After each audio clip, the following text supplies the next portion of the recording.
Hello மக்களே, welcome to my foot and fun news channel. இன்னைக்கு நம்ம பார்க்க போகிறது வந்து ஒரு நல்ல காரசாரமான சில்லி சப்பாத்தி.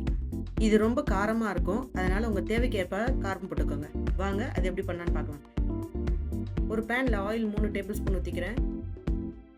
சில்லி பவுடர் ஒரே ஒரு டீஸ்பூன் போட்டுட்டு ஒரு 5 சப்பாத்தி கட் பண்ணி வச்சுருக்கேன். அதை இதில் போட்டுட்டு நல்லா மிக்ஸ் பண்ணி விட்டுருங்க. லோ ஃப்ளேமில் கிறிஸ்பி ஆகிற வரைக்கும் ஃப்ரை பண்ணி தனியாக எடுத்து வச்சுக்கோங்க. அதே பேனில் ஒரு 3 டேபிள் ஸ்பூன் எண்ணெய் ஊற்றிக்கிறேன். அதில் க்ரீன் சில்லிஸ் ஒரு 3 சாப் பண்ணி போட்டிருக்கேன். 2 ஆனியன் கட் பண்ணி போட்டிருக்கேன்.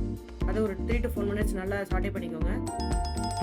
பெப்பர்ஸ், என்ன கலர் பெப்பர்ஸ் வேணாலும் ஆட் பண்ணிக்கோங்க. அதையும் ஒரு 3 to 4 நிமிஷம் வதக்கி விட்டுக்கோங்க. Tomato ketchup 2 table spoon, chilli sauce 2 table spoon, Schezwan sauce 1.5 table spoon, light soya sauce 1 table spoon. இது எல்லாத்தையும் போட்டு எல்லாத்தையும் நல்லா மிக்ஸ் பண்ணி விட்டுருங்க. சால்ட் தேவையான அளவு போட்டுக்கோங்க.